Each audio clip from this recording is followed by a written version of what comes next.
삶의 문제를 대처하는 효과적인 수단은 시각을 바꾸는 능력이다. 다른 입장에서 상황을 바라보는 능력을 갖는 것이다.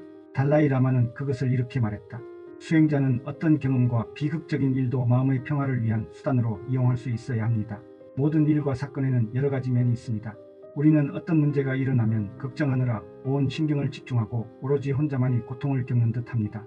하지만 문제를 좀 더 넓게 보아야 합니다. 예를 들어 나보다 더 끔찍한 일을 당하는 사람이 많다고 생각하는 것입니다. 내가 물었다. 어떤 사람이나 사건의 긍정적인 면을 끝내 발견하지 못하는 경우엔 어떡하죠? 달라이 라마는 대답했다. 시간을 갖고 다른 시각을 진지하게 찾아보아야 합니다. 어떤 사람에게 몹시 화가 나면 당신은 그를 100% 나쁜 사람이라고 여길 수가 있습니다. 이것은 어떤 사람에게 강한 매력을 느낄 때도 비슷합니다. 하지만 이런 주관적인 생각은 실제와 일치하지 않는 경우가 많습니다. 그러므로 새로운 관점을 배우고 연습하고 그것에 익숙해지는 과정을 통해 더 잘 대처할 수 있습니다. 하지만 당신의 노력에도 불구하고 긍정적인 면을 전혀 발견할 수 없다면 그 사람이나 문제를 잊으려고 노력하는 것이 가장 바람직합니다. 우리는 대개 적에게 좋은 일이 일어나기를 바라지 않습니다. 그러나 우리가 보복하면 악순환이 시작됩니다. 그 또한 당신에게 복수할 것이고 복수극은 끝없이 이어질 것입니다. 특히 이런 복수극이 공동체 차원에서 일어나게 되면 세대를 이어 양측이 모두 고통을 받게 됩니다. 불교는 경쟁 상대나 적에 대해 갖는 태도를 중요하게 생각합니다. 수행자에게 있어 인내심을 수행하는데 필수적인 조건은 적입니다. 적이 없다면 인내심이나 관용의 마음이 생길 가능성도 없습니다. 우리는 적을 위대한 스승으로 생각하고 인내를 수행할 기회를 준 그들을 존경해야 합니다. 우리는 살면서 문제를 안겨주는 사람을 접할 기회가 적습니다. 그러므로 그들을 만났을 때 당신은 그것을 고맙게 생각해야 합니다. 우리에게 성장할 기회를 주기 때문에 적을 존경하라는 달라이 라마의 제안은 받아들이기가 힘들어 보인다. 하지만 몸을 튼튼히 하려면 힘들더라도 체력을 단련해야 하는 것과 비교하면 이해하기가 어렵지 않다.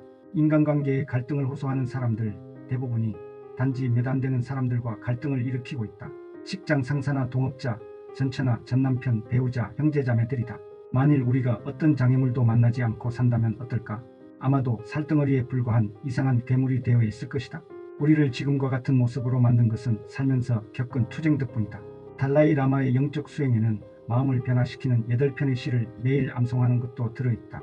누군가를 만날 때마다 언제나 나 자신을 가장 미천한 사람으로 여기고 내 마음 깊은 곳에서 상대방을 최고의 존재로 여기게 하소서. 나쁜 성격을 갖고 죄와 고통에 억눌린 존재를 볼 때면 마치 귀한 보석을 발견한 것처럼 그들을 귀하게 여기게 하소서. 다른 사람이 시기심으로 나를 욕하고 비난해도 나를 기쁜 마음으로 패배하게 하고 승리는 그들에게 주소서. 내가 큰 희망을 갖고 도와준 사람이 나를 심하게 해칠 때 그를 최고의 스승으로 여기게 하소서. 그리고 나로 하여금 직접 또는 간접적으로 모든 존재에게 도움과 행복을 줄 수 있게 하소서. 남들이 알지 못하게 모든 존재의 불편함과 고통을 나로 하여금 떠맡게 하소서. 이 글을 읽은 뒤 나는 달라이 라마에게 물었다. 당신은 이 기도문이 수도원이 아닌 요즘 세상에 맞는다고 생각하시나요? 강간, 고문, 살인과 같은 일에도 적용할 수 있을까요? 잠시 침묵에 잠겼던 그는 입을 열었다. 당신 말에도 일리가 있습니다. 그는 기도문에 나오는 태도를 수정할 필요가 있는 경우와 누군가의 공격에 강력하게 대응할 필요성이 있는 경우에 대해 말했다. 그는 쉽게 자신의 믿음을 기꺼이 다시 평가하는 모습을 보여주었다. 그런데 어느 순간 내가 누구와 대화하고 있었는지를 생각하게 되면서 내가 오만했다는 생각이 들었다. 그는 역사상 가장 잔인한 중국의 침략으로 나라를 잃어버리고 40여 년을 망명객으로 살고 있다. 티벳 민족 전체가 자유에 대한 희망을 그에게 걸고 있다. 밀려드는 피난민들의 이야기에 그는 자비심을 갖고 귀 기울이고 있다. 그것은 중국인이 티베딘들을 죽이고 강간하고 고문하고 가혹하게 다루는 이야기다. 심지어 티베딘의 정신을 말살하려 하는 이야기도 있다. 달라이 라마는 이런 현실을 받아들이고 티벳의 자유와 인권을 위한 운동을 적극적으로 펼치고 있다. 동시에 그는 중국에 대해서도 겸손하고 자비로운 태도를 취하고 있다. 이런 그의 태도는 전 세계 사람들에게 감동을 준다. 그런 그에게 기도문이 현실과 맞지 않다고 내가 말한 것이다. 자신의 문제를 다른 시각으로 바라보는 능력은 마음의 유연성에서 나온다. 이것은 우리가 삶의 모든 것을 끌어안을 수 있게 해준다. 달라이 라마는 들판에 핀 작은 풀꽃 하나도 가볍게 보지 않으며 전체 풍경도 동시에 감상할 줄 아는 능력을 갖고 있다. 또한 개인의 문제뿐만 아니라 공동체나 전 세계적인 문제의 해결에도 힘써야 한다고 강조했다. 내가 물었다. 당신은 경직되고 편협한 자신의 모습을 발견한 적이 없습니까? 달라이 라마는 단호하게 말했다. 아니요, 사실은 정반대입니다. 이따금 너무 유연해서 일관된 정책이 없다는 비난을 받지요.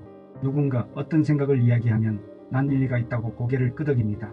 하지만 다른 사람이 반대되는 의견을 말할 때도 동감을 표시할 것입니다. 그러면서 지금은 이 방향으로 행동하고 있으니까 당분간 그렇게 합시다 라고 합니다. 이 말만 들으면 그가 우유부단하고 행동의 기준도 없는 듯하다. 그러나 그는 모든 행동의 바탕이 되는 기본적인 믿음을 분명히 가지고 있다. 인간은 근본적으로 선하다는 믿음, 자비심의 가치에 대한 믿음, 친절하게 행동해야 한다는 믿음, 모든 생명체에 대해 느끼는 동질감 등이 그것이다. 우리는 성장하고 발전하기 위해 기본적인 가치관을 가지고 가야 한다. 가치관에 대해 명상하고 그것을 바탕으로 살아간다면 우리는 삶에서 부딪히는 여러 문제에 훨씬 더 자유롭고 유연하게 대처할 수 있을 것이다. 어느 날 아침 달라이 라마는 균형 있는 삶의 가치에 대해 설명했다. 삶의 균형 감각을 갖는 것, 즉 극단을 피하려고 조심하는 것은 매우 중요한 일입니다. 이는 나무를 키울 때 수분이나 햇볕, 거름 중 어느 하나라도 지나치면 안 되는 것과 같습니다. 사람들은 성취감이 지나쳐 자만심에 빠지기도 합니다. 이럴 때는 자신의 문제와 고통을 더 많이 생각하여 들뜬 마음을 가라앉혀야 합니다. 반대로 고통과 불행은 사람들에게 무기력과 우울감을 줍니다. 이럴 때는 자신이 해낸 일과 발전적 모습, 긍정적인 생각으로 기분을 끌어올려야 합니다. 그의 말 도중에 내가 끼어들었다. 당신은 극단을 피하라고 합니다. 하지만 삶의 성공은 흥분과 열정이라는 극단이 주는 것입니다. 언제나 중간만 선택한다면 아무런 개성도 없는 사람이 되지 않을까요? 그는 머리를 흔들며 이렇게 말했다. 극단적인 행동이 어디서 오는가를 이해할 필요가 있습니다. 어떤 면에서 가난도 극단의 하나로 볼 수 있습니다. 따라서 모두가 가난을 극복하기 위해 노력해야 합니다. 하지만 지나친 부와 사치를 추구하는 것도 극단입니다. 극단에 치우치는 것이 매력적일지 모르지만 사실은 해롭다는 걸 깨달아야 합니다. 예를 들어 아무 책임감 없이 마구 물고기를 잡으면 물고기의 씨를 말리게 됩니다. 성욕을 극단으로 추구하게 되면 성적 학대와 근친상간 같은 많은 문제를 일으킬 것입니다.